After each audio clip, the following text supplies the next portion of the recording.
Hey guys, I just wanted to make another quick video here, and I got super excited. I know I mentioned this before, but I wanted to show you this really cool plant here.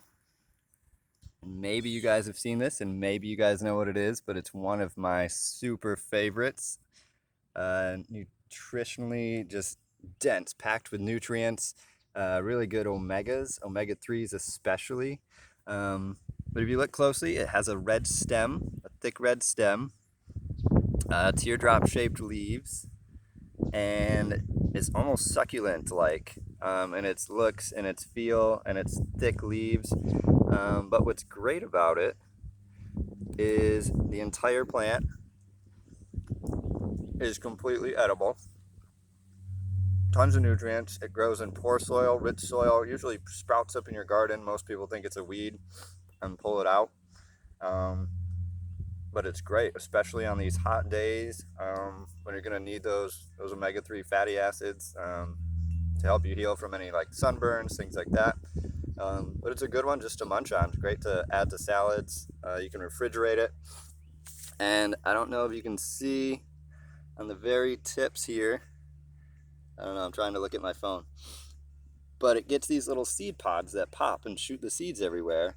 And you can just nip off those little seed pods in the middle, and it's got these tiny little black seeds that you can harvest and then plant everywhere. So I would actually grow it like a crop, like grow it like a ground cover all around my other plants and grow as much of it as possible.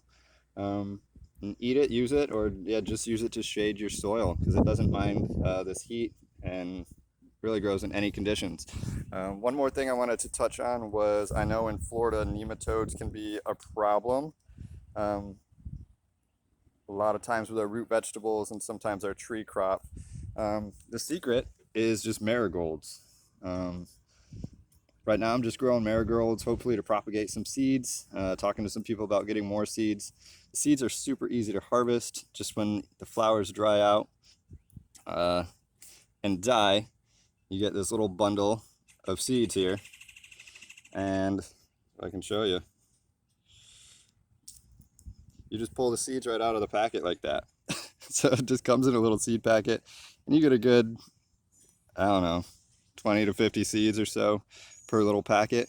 And that's what you're going to be growing next year. Usually in the fall to the winter, try to grow as many of these as possible. And then you can either just chop and drop them or spread the leaves and the petals. Some people make like teas and oils out of it and spray it everywhere.